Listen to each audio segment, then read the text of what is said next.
My name's Eliza. Growing up, the difference between me and my twin sister Anna was like night and day. She was the golden girl, and well, I wasn't. Our dad, a stern university professor, had his life's work tied up in books and lectures, while our mom was the quintessential housewife, dedicated to her home and family, pushing us to follow in her footsteps. From as early as I can remember, being at home felt more like sitting through a never-ending critique session. My parents had a blueprint for the perfect family, and it didn't include a daughter who wore band t-shirts and liked to keep to herself. "Eliza, why can't you be more like your sister?" was my mom's favorite line, usually tossed my way when I showed up at breakfast with my headphones in, trying to block out the world. Anna, on the other hand, basked in the glow of approval. "I just don't get why it's so hard for you to put on a nice dress and smile more," she'd say, flipping her perfect hair over her shoulder. It was like she was from a different planet. One particularly grueling Saturday, as our family prepared for one of Dad's faculty parties, a total snooze fest but mandatory appearance for us, I decided to rebel in the smallest way I knew how. I put on my darkest eyeliner and a pair of boots that definitely did not meet the appropriate standard. "You're not going out like that, are you?" Mom caught me on the stairs, her eyes darting down to my boots as if they were covered in mud. I shrugged, my standard defense. "Don't see why not." She sighed, that long, drawn-out kind that said I was the biggest disappointment in her perfectly ordered world. "Please, Eliza, just this once, can't you try to fit in?" "What for? So you can pretend we're the perfect family?" I shot back, tired of the same old song and dance. "It's not about pretending. It's about showing respect for your father," she argued, her voice taking on that sharp tone that meant business. Anna, overhearing the exchange, came trotting down the hallway, her heels clicking on the hardwood like a judge approaching the bench. "Mom's right, Liz. It's not that hard to look decent. Why do you always have to make things difficult?" "Maybe I don't want to be a clone of you, Anna," I snapped, feeling my face get hot. I hated these arguments, hated being compared. But more than anything, I hated feeling like the odd one out in my own home. Dad appeared at the bottom of the stairs, his brow furrowed. "Enough," he commanded, his voice firm. "Eliza, go change. Now. We're leaving in 10 minutes. His tone left no room for argument. He didn't yell, he didn't need to.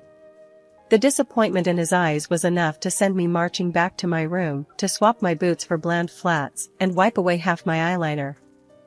As we drove to the party, the car was silent except for the classical music Dad insisted on playing because it was calming. I stared out the window, the trees blurring past.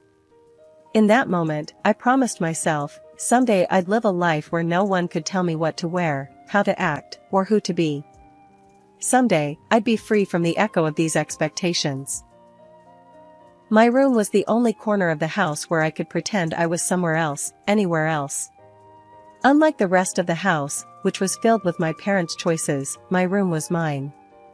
It wasn't much, just 4 walls covered in sketches and music posters, but it was my escape from the reality of my family's expectations. One evening, as I was trying to lose myself in a playlist of my favorite bands, Dad knocked and marched into my room, his face set in a familiar frown. "Eliza, turn that noise down. And why haven't you studied with Anna today? You know you both have exams coming up," he said, his voice stern. I pulled out one earbud and looked up at him, trying to keep my voice even. "I've been studying, just not with Anna. I learn better on my own." Dad shook his head, clearly not buying it. "You know the rules. Your sister gets good grades, and you should be doing the same. I don't see why you always have to make things difficult." "It's not about making things difficult," I said, my frustration growing.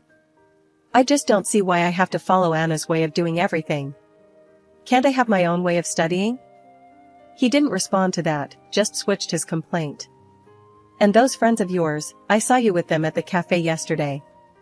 I don't think they're a good influence. You should be spending time with the daughters of my colleagues. They're more suitable." I felt my temper rise. "Suitable for what? For you? Because they talk about economics and pretend to enjoy those boring university gatherings?" Before he could answer, Mom appeared at the doorway, her voice sharp as she joined in. Eliza, your father is right. Those girls are from good families. They know how to behave.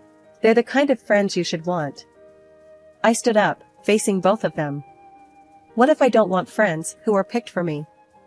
What if I want to choose my own friends, choose what I study, or even what I want to be?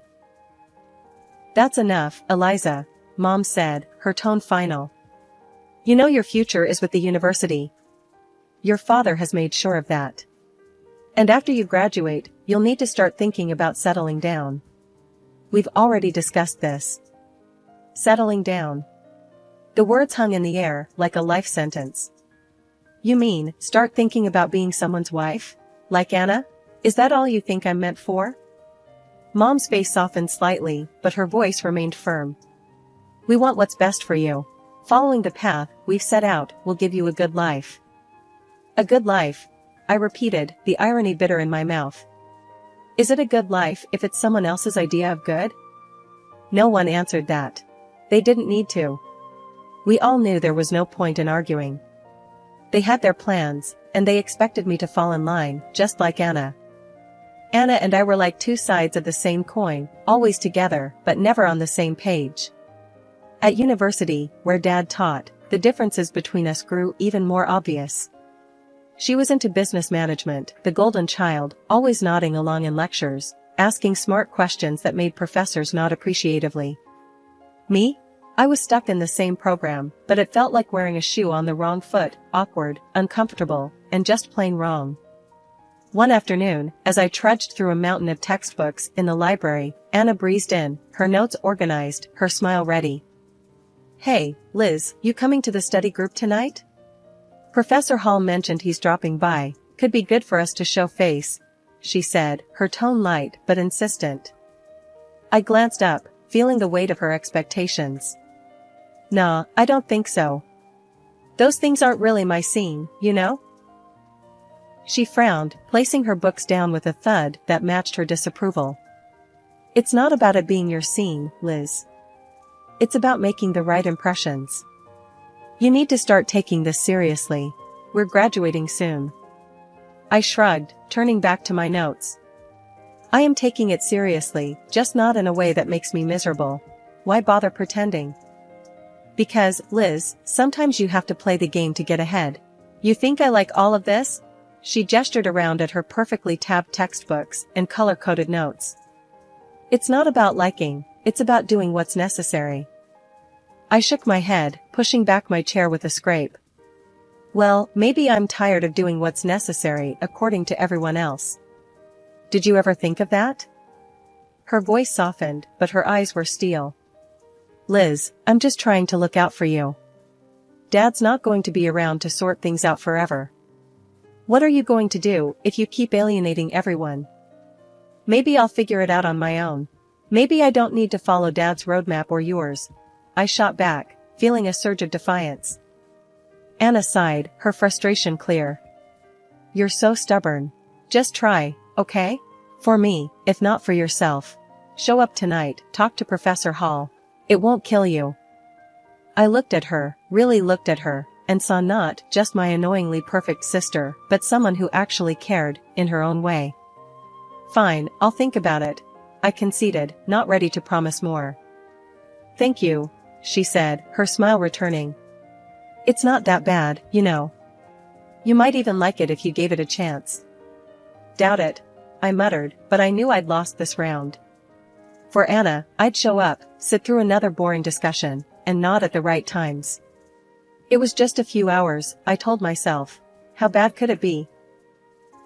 As it turned out, not as bad as I thought. Professor Hall was surprisingly interesting when he wasn't lecturing from a podium. I even asked a question, which earned a shocked but pleased look from Anna. Later, as we walked back to our dorm, Anna nudged me. See, not so terrible, right? That fragile piece didn't last long, however.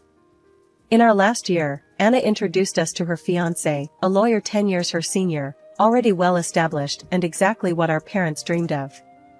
Mom and Dad were over the moon, praising Anna for making such a smart match, and immediately turned their expectant eyes on me. Now, Eliza, it's your turn to find someone suitable, Dad said one evening over dinner, his tone implying that my time was running out. Mom nodded enthusiastically, already planning out my life as if it were another one of her well-organized home projects. Think about your future, dear.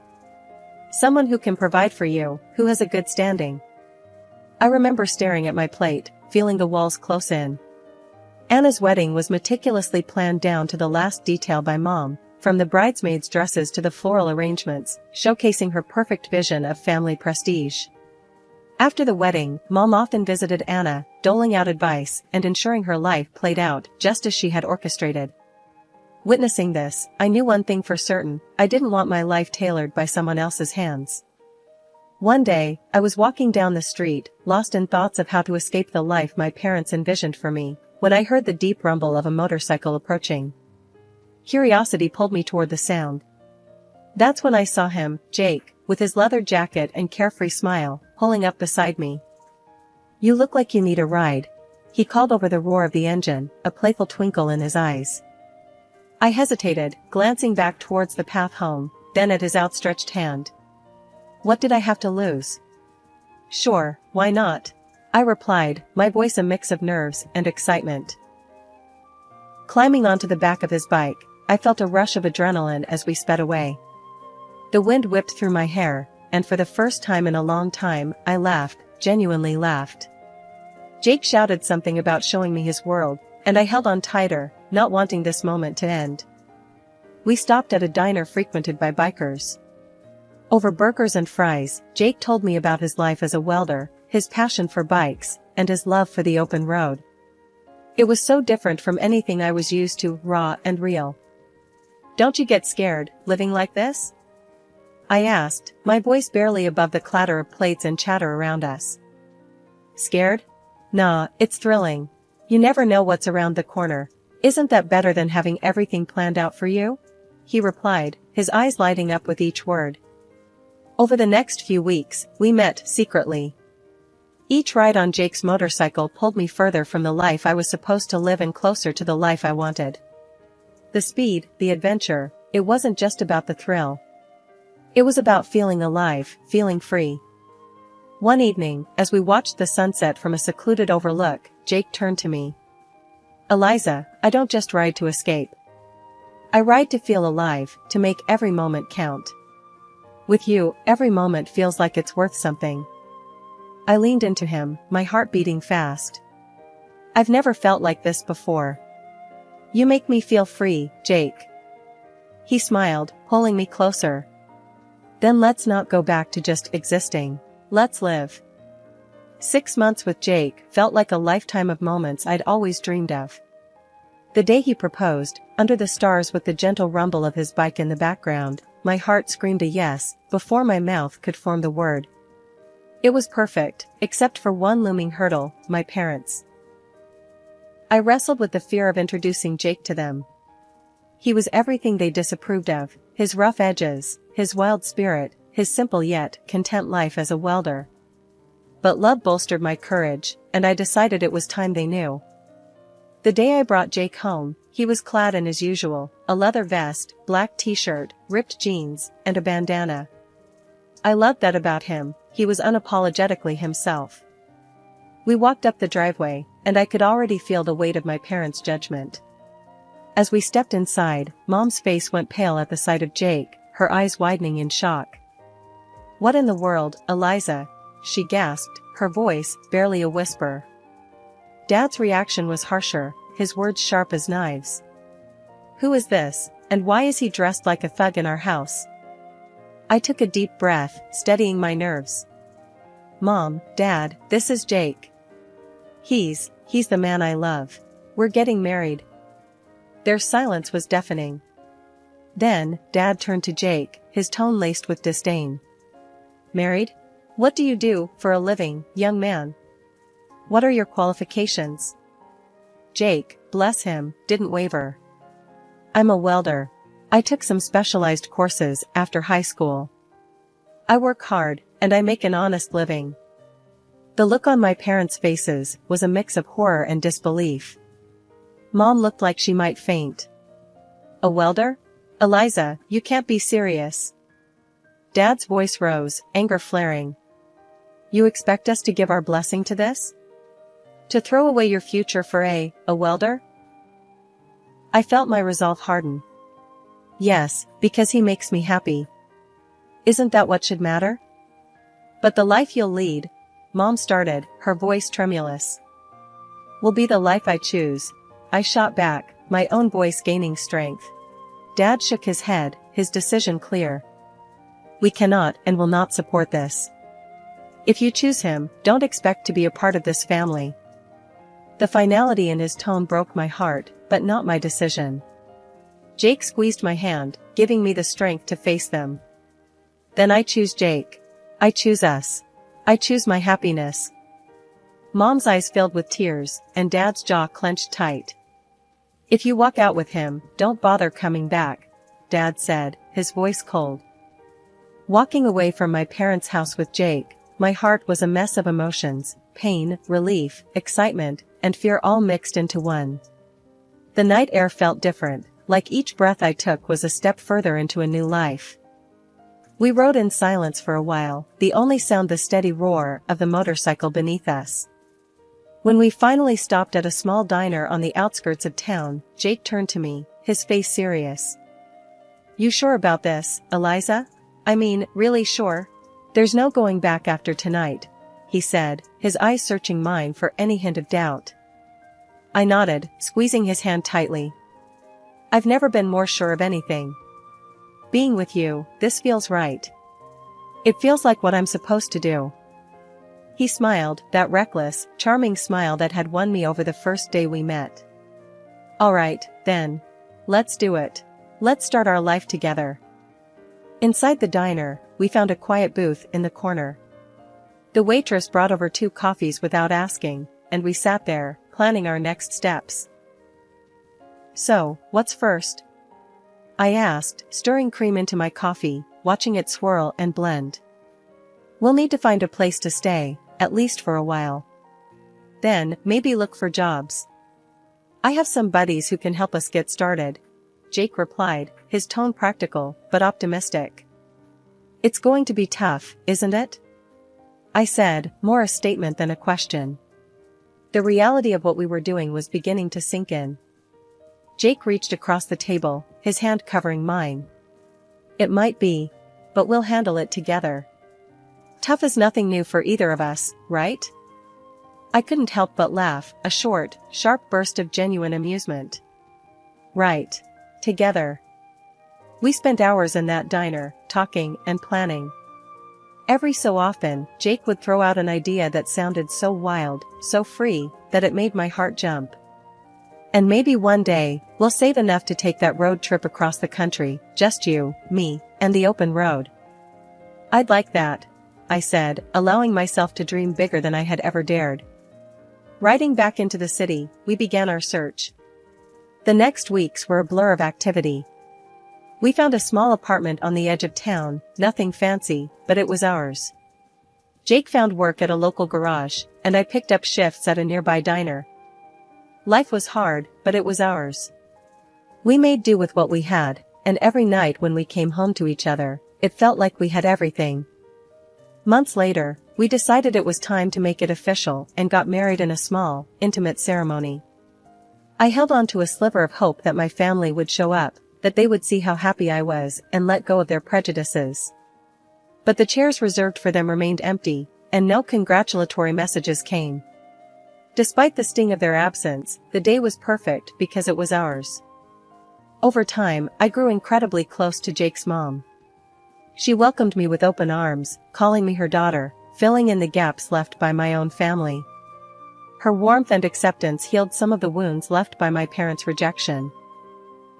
Things were finally looking up for Jake and me.